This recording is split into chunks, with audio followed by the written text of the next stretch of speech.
नमस्कार दोस्तों, स्वागत है आप सबका। मैं हूं गणेश और आप देख रहे हैं सक्सेस ट्रैक। दोस्तों, आज मैं आप सबके लिए प्राचीन भारतीय इतिहास का एक बहुत ही महत्वपूर्ण टॉपिक लेकर आया हूं, जिसमें आज हम पढ़ने वाले हैं मानव विकास के बारे में। और चूँकि ये जो टॉपिक है बहुत ज़्यादा इम्पोर्टेंट है और यहाँ से हर एग्ज़ाम में क्वेश्चंस पूछे जाते हैं और यूट्यूब पर भी इसके ऊपर बहुत ही कम चीज़ें देखने को मिली हैं। तो इसलिए इस टॉपिक को आज हम करने वाले हैं पूरी डिटेल में, कैसे मानव का उद्भव हुआ और कैसे आज हम आधुनिक मानव के रूप में जिस मानव को देख रहे हैं वो कैसे इस अवस्था तक पहुंचा है। ठीक है, तो बने रहिएगा वीडियो के लास्ट तक। चलिए वीडियो को शुरू करते हैं और बात करते हैं मानव विकास की। दोस्तों, मानव विकास के संदर्भ में सबसे पहला जो सिद्धांत दिया था, यानी विकासवादी सिद्धांत, विकासवादी सिद्धांत, मानव विकास के संदर्भ में सबसे पहले विकासवादी सिद्धांत जो है वो दिया था चार्ल्स डार्विन ने। किसने? चार्ल्स डार्विन महोदय। चार्ल्स डार्विन ने अपना सिद्धांत प्रतिपादित किया और ये जो है इंग्लैंड के एक इंग्लैंड इंग्लैंड के एक जीव वैज्ञानिक थे। क्या थे? जीव वैज्ञानिक। इंग्लैंड के एक जीव वैज्ञानिक थे चार्ल्स डार्विन। इन्होंने मानव के विकास के ऊपर सबसे पहले विकासवादी सिद्धांत का प्रतिपादन किया और इन्होंने बताया कि मानव का जो विकास है वो किस तरीके से हुआ है। इनकी एक पुस्तक आई थी 1839 में। कब? 1839 में, 1839 में, जिसका नाम था origin of the species bye means of natural selection. जो इंग्लैंड के चार्ल्स डार्विन थे, जिन्होंने पहली बार सबसे पहले मानव विकास के ऊपर सिद्धांत जो प्रस्तुत किया था, विकासवादी सिद्धांत, उनकी एक पुस्तक आई थी 1839 में, जिसका नाम था origin of the species bye means of natural selection. इसमें उन्होंने बताया कि मानव का जो विकास है वो क्रमिक रूप से हुआ है।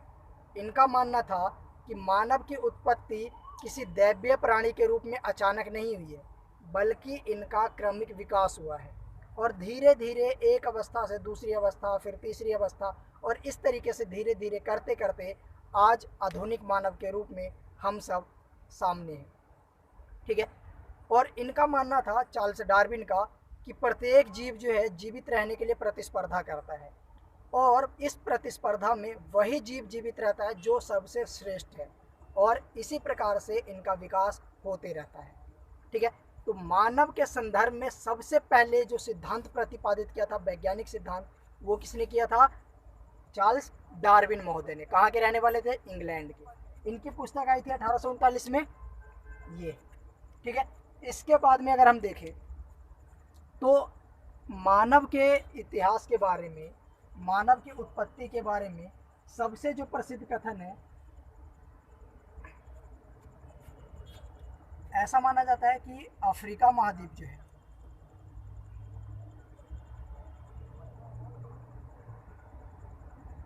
अफ्रीका महाद्वीप वो स्थान है जहाँ पर मानव की उत्पत्ति हुई और यहीं से मानव जो है वो विकसित हुआ है। तो चूँकि अफ्रीका महाद्वीप को मानव की उत्पत्ति का स्थल माना जाता है, इसी वजह से अफ्रीका महाद्वीप को मानव जाति का पालना भी कहा जाता है। क्या कहा जाता है? मानव जाति का पालना। तो एक नंबर का क्वेश्चन यहीं से बनता है हमेशा एग्जाम में कि मानव जाति का पालना किसे कहा जाता है? एशिया महाद्वीप को, यूरोप महाद्वीप को, ऑस्ट्रेलिया महाद्वीप को, या फिर अफ्रीका महाद्वीप को? तो किसे कहा जाता है? अफ्रीका महाद्वीप को। क्यों कहा जाता है? क्योंकि ऐसा माना जाता है कि मानव की उत्पत्ति कहाँ से हुई है? अफ्रीका से हुई है। ठीक है, मानव विकास के संदर्भ में दो सिद्धांत जो बहुत ज़्यादा फेमस है, मानव के विकास और उसके उद्भव के संदर्भ में दो सिद्धांत महत्वपूर्ण हैं। एक सिद्धांत है एकात्मक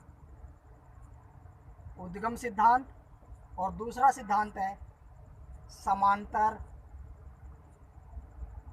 उद्गम सिद्धांत। तो ये सिद्धांत क्या है? एकात्मक उद्गम सिद्धांत जो है, इस सिद्धांत के अनुसार मानव की उत्पत्ति अफ्रीका महाद्वीप में हुई है, और अफ्रीका महाद्वीप में उत्पत्ति होने के बाद ये मानव धीरे धीरे करके विश्व के अलग अलग क्षेत्रों में गया और उन क्षेत्रों में जाकर बस गया। तो एकात्मक उद्गम सिद्धांत का जो मानना है, उनका ये मानना है कि मानव की उत्पत्ति कहाँ से हुई है? तो अफ्रीका महाद्वीप से हुई है। इसके बाद मानव जो है धीरे धीरे करके वो अलग अलग महाद्वीपों में जाकर बस गया और पृथ्वी के अलग अलग क्षेत्रों में जाकर बस गया। लेकिन जो समांतर उद्गम सिद्धांत है, इसका मानना है कि मानव की उत्पत्ति एक ही समय पर अलग अलग क्षेत्रों में एक ही समय पर मानव की उत्पत्ति हुई थी। ठीक है, जैसे कि अगर हम देखें, एकात्मक सिद्धांत क्या कहता है कि ये अफ्रीका महाद्वीप है, तो इसी अफ्रीका महाद्वीप में जो है मानव की उत्पत्ति हुई, और इसके बाद यहाँ से फिर ये यहाँ चला गया, कोई इधर चला गया, कोई इधर चला गया, और इस प्रकार से मानव जो है पूरे पृथ्वी पर फैल गया। लेकिन समानांतर उद्गम सिद्धांत जो है, इसका क्या मानना है कि मानव का जो उद्भव है वो केवल अफ्रीका में नहीं हुआ, बल्कि इसी के साथ में अलग अलग क्षेत्रों में भी हुआ, अलग अलग क्षेत्रों में एक साथ में, यहाँ भी इकट्ठा, यहाँ भी एक साथ, यानी कि यहाँ यहाँ यहाँ यहाँ एक ही साथ में मानव का उद्भव हुआ था, और यह इसके बाद में ये धीरे धीरे और भी फैल गए। लेकिन इनका क्या मानना है, एकांतर उद्गम सिद्धांत का, कि मानव की उत्पत्ति जो है केवल अफ्रीका में हुआ, और उसके बाद में फिर यहाँ से लोग धीरे धीरे फैल गए। ठीक है, तो ये क्लियर हो गया होगा। चलिए आगे हम बढ़ते हैं। इसके अलावा अगर हम बात करें तो मानव के विकास के संदर्भ में 4 महत्वपूर्ण चरण माने जाते हैं। मानव के विकास के 4 महत्वपूर्ण चरण माने जाते हैं। कौन कौन सा चरण है? तो पहला जो चरण है वो है ऑस्ट्रेलोपिथेक्स अफ्रीकन्स, दूसरा है होमो इरेक्टस, तीसरा है होमो सेपियंस निएंडरथाल, और चौथा है होमो सेपियंस सेपियंस। इसके बाद पहले ये आता है, इसके बाद में ये, उसके बाद में ये, और फिर ये आता है। इसके बारे में हम एक एक करके, मैं इसके बारे में ज़्यादा चीज़ें नहीं बताऊंगा, केवल वही चीज़ें जो एग्ज़ाम में पूछा जाता है और एग्ज़ाम की दृष्टि से महत्वपूर्ण है। ठीक है, तो चलिए हम बात करते हैं सबसे पहले ऑस्ट्रेलोपिथेक्स अफ्रीकन्स की। ऑस्ट्रेलोपिथेक्स अफ्रीकन्स को मानव का आदि पूर्वज कहा जाता है। क्या कहा जाता है? मानव का आदि पूर्वज किसे कहा जाता है? ऑस्ट्रेलोपिथेक्स अफ्रीकन्स को। इसमें जो है एक ये लूसी जो है ऑस्ट्रेलोपिथेक्स अफ्रीकन्स का ही एक उदाहरण है। इथियोपिया नामक एक जगह है, वहाँ पर मादव कंकाल के जो हैं कुछ साक्ष्य मिले। उस मादा कंकाल का 40% भाग जो है वो वैज्ञानिकों ने एकत्रित किया और उसका नाम जो है लूसी रख दिया। कहाँ पर? इथियोपिया में मादा कंकाल के कुछ साक्ष्य मिले, उन साक्ष्यों का 40% हिस्सा जो है वैज्ञानिकों ने एकत्रित किया और उसका नाम क्या रख दिया? लूसी। इसका नाम लूसी क्यों रखा गया, इसके पीछे भी एक स्टोरी है। क्योंकि जहाँ पर ये खोजी दल ठहरा हुआ था, यानी कि जहाँ पर ये वैज्ञानिक ठहरे हुए थे, वहाँ पर बार बार उस जगह पर Lucy in the sky with diamond नाम का सॉन्ग चल रहा था। Lucy in the sky with diamond, ये एक सॉन्ग जो है वहाँ पर बार बार चल रहा था। तो इसीलिए वैज्ञानिकों ने इस कंकाल का जो नाम है वो क्या रख दिया? लूसी। और लूसी को ही मानव माता के नाम से जाना जाता है। किस नाम से जाना जाता है? मानव माता के नाम से जाना जाता है। इसके अलावा अगर हम देखें इसके भौगोलिक वितरण की, तो ये जो ऑस्ट्रेलोपिथेक्स अफ्रीकन्स है, यहाँ पर नाम में देखोगे अफ्रीकन्स, तो ऑस्ट्रेलोपिथेक्स अफ्रीकन्स का मतलब है कि इनके साक्ष्य जो हैं केवल अफ्रीका महाद्वीप से ही मिले हैं। ठीक है, ऑस्ट्रेलोपिथेक्स जो अफ्रीकन्स हैं इनके साक्ष्य कहाँ से मिले हैं? ओनली अफ्रीका महाद्वीप से। ठीक है, इसकी अगर बात हम करें विशेषताओं की, तो ये जो ऑस्ट्रेलोपिथेक्स अफ्रीकन्स हैं इनका कद जो था छोटा था, 4 फुट इनका कद था। मस्तिष्क जो है थोड़ा बड़ा था, जबड़ा भारी, दांत बड़े, हाथों का उपयोग जो है ये सीमित तरीके से कर सकते थे। यानी कि हाथों का ज़्यादा उपयोग ये नहीं कर सकते थे। पीठ के ऊपर झुककर जो है कुबड़ के बल जो ये चला करते थे, हाथों का अच्छे से ये यूज़ नहीं कर पाते थे। ठीक है, तो इनकी ये कुछ विशेषताएं हैं। इसके बाद एस्ट्रेलोपिथिक्स के बाद मानव का विकास होता है और वो बनता है क्या, होमो इरेक्टस। उसे होमो इरेक्टस के नाम से जाना जाता है। होमो का मतलब होता है मानव, क्या होता है, मानव या फिर आदमी। आदमी, होमो का क्या अर्थ है, आदमी। और इस आदमी में स्त्री और पुरुष दोनों को शामिल किया जाता है। ये था होमो का अर्थ। लेकिन अगर हम होमो इरेक्टस का अर्थ देखें तो इसका मतलब होता है सीधा आदमी, यानी कि सीधा खड़ा होकर चलने वाला व्यक्ति। ठीक है, इसकी अगर हम भौगोलिक स्थिति की बात करें, भौगोलिक वितरण की बात करें, तो होमो इरेक्टस जो है अफ्रीका, एशिया और यूरोप तीनों महाद्वीपों में इसके साक्ष्य देखने को मिले हैं। लेकिन भारत में इसका जो साक्ष्य मिला है, जो बहुत ज़्यादा इंपॉर्टेंट है एग्जाम की दृष्टि से, वो मिला है हथनौरा से।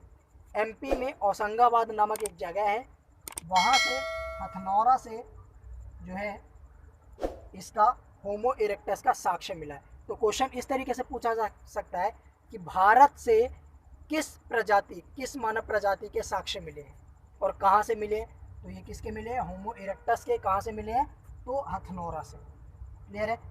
इसके अलावा अगर हम इसकी विशेषताओं की बात करें तो ये जो होमो स्ट्रेलोपिथिक्स अफ्रीकन्स थे, इनकी तुलना में होमो इरेक्टस जो है इनका कद थोड़ा बड़ा था। कद क्या था, बड़ा। इनका कद 4 फीट था तो इनका था 5 फीट। मस्तिष्क जो है इनसे छोटा था। स्ट्रेलोपिथिक्स अफ्रीकन से इनका मस्तिष्क जो था होमो इरेक्टस का वो छोटा था। जबड़ा इनका हल्का था, दांत छोटे थे और ये हाथों का उपयोग जो है अच्छी तरीके से कर सकते थे। स्ट्रेलोपिथिक्स अफ्रीकन्स हाथों का उपयोग अच्छे से नहीं कर पाते थे, लेकिन होमो इरेक्टस जो था वो अपने हाथों का यूज़ बहुत ही अच्छे तरीके से कर सकता था। ठीक है, इसके अलावा इसे जो है द्विपद मानव कहा जाता है। क्यों, क्योंकि ये जो मानव था होमो इरेक्टस, ये अपने दोनों पैरों पर खड़े होकर चल सकता था, इसीलिए इसे द्विपद मानव भी कहा जाता है। क्या कहा जाता है, द्विपद मानव। तो ये बहुत ज़्यादा इम्पोर्टेंट है। इसके अलावा आग का आविष्कार भी जो है वो होमो इरेक्टस द्वारा किया गया। आग का आविष्कार किसके द्वारा किया गया, होमो इरेक्टस द्वारा। इसके बाद में अगली प्रजाति जो होती है उसका नाम है होमो सेपियंस निएंडरथाल। होमो सेपियंस निएंडरथाल। इनकी विशेषताओं की अगर हम बात करें तो मृतकों का अंतिम संस्कार करने वाला पहला मानव कौन था, होमो सेपियंस निएंडरथाल। मृतकों का अंतिम संस्कार करने वाला पहला मानव कौन था, तो होमो सेपियंस निएंडरथाल। इसका जो अगर विस्तार देखें कि ये इनके साक्ष्य कहाँ कहाँ से मिले हैं, तो इनके साक्ष्य अफ्रीका महाद्वीप, एशिया महाद्वीप और यूरोप महाद्वीप से देखने को मिला है। आग का इन्होंने बहुविध उपयोग करना शुरू कर दिया था, यानी कि व्यापक मात्रा में ये आग का उपयोग करने लग गए थे। आग की खोज हालांकि किसने करी थी, होमो इरेक्टस ने, लेकिन इसका आग का उपयोग ज़्यादा बड़े पैमाने पर, बृहद स्तर पर किसने शुरू किया, होमो सेपियंस निएंडरथाल ने। इनकी विशेषताओं की बात करें तो ये जो है लगभग होमो इरेक्टस की तरह ही दिखते थे। ठीक है, और उन्हीं की तरह इनकी विशेषताएं थी। आगे हम बात करते हैं होमो सेपियंस सेपियंस की। तो आज का जो आधुनिक मानव है, आज का वर्तमान का जो हम मानव जो दिख रहे हैं, जिस प्रकार से हमारे 2 हाथ हैं, 2 पैर हैं, सीधे खड़े होकर चलते हैं, है ना, तो आज का जो आधुनिक मानव है इसका वैज्ञानिक नाम जो है वो क्या है, होमो सेपियंस सेपियंस। आधुनिक मानव का वैज्ञानिक नाम क्या है, होमो सेपियंस सेपियंस। ठीक है, इसे मानव प्रज्ञा भी कहा जाता है। क्या कहा जाता है, मानव प्रज्ञा के नाम से भी इसे जाना जाता है। और इसका अगर विस्तार क्षेत्र देखें कि किन किन क्षेत्रों में होमो सेपियंस सेपियंस के साक्ष्य मिले हैं, तो वो है अफ्रीका, एशिया और यूरोप महाद्वीप। यानी कि अगर हम ऑस्ट्रेलोपिथिक्स अफ्रीकन्स को छोड़ दें तो तीनों जो है होमो इरेक्टस, होमो सेपियंस निएंडरथाल और होमो सेपियंस सेपियंस, इन तीनों के साक्ष्य तीनों महाद्वीप में मिले हैं। कौन कौन सा है? अफ्रीका, एशिया और यूरोप। इन तीनों महाद्वीपों में ही तीनों के साक्ष्य मिले, लेकिन ऑस्ट्रेलोपिथिक्स अफ्रीकन्स का साक्ष्य जो है केवल अफ्रीका महाद्वीप में ही मिला है। तो ये एक बहुत बड़ा अंतर है। अब यहाँ से क्वेश्चंस किस प्रकार से बनते हैं उसको जरा सुनिए। क्वेश्चंस बन सकता है कि मृतकों का अंतिम संस्कार करने वाला पहला मानव कौन सा था? तो ये कौन सा था? होमो सेपियंस निएंडरथाल। ठीक है। मानव माता के नाम से किसे जाना जाता है? तो किसे जाना जाता है? लूसी को। आदि मानव का पूर्वज किसे कहा जाता है? तो वो किसे कहा जाता है? ऑस्ट्रेलोपिथिक्स अफ्रीकन्स को। इसके ऊपर जितने भी इंपॉर्टेंट क्वेश्चंस बनते हैं और जितने भी अभी तक क्वेश्चंस आए हैं इस चैप्टर के ऊपर, वो सारे क्वेश्चंस मैं अगली वीडियो में आप लोगों के लिए लेकर आऊँगा। बताइएगा ये वीडियो आप लोगों को कैसा लगा है। अगर वीडियो पसंद आया हो तो अपने दोस्तों के साथ शेयर जरूर कीजिएगा और वीडियो को लाइक करना मत भूलिएगा। चलिए मिलते हैं नेक्स्ट वीडियो में, तब तक के लिए बाय बाय।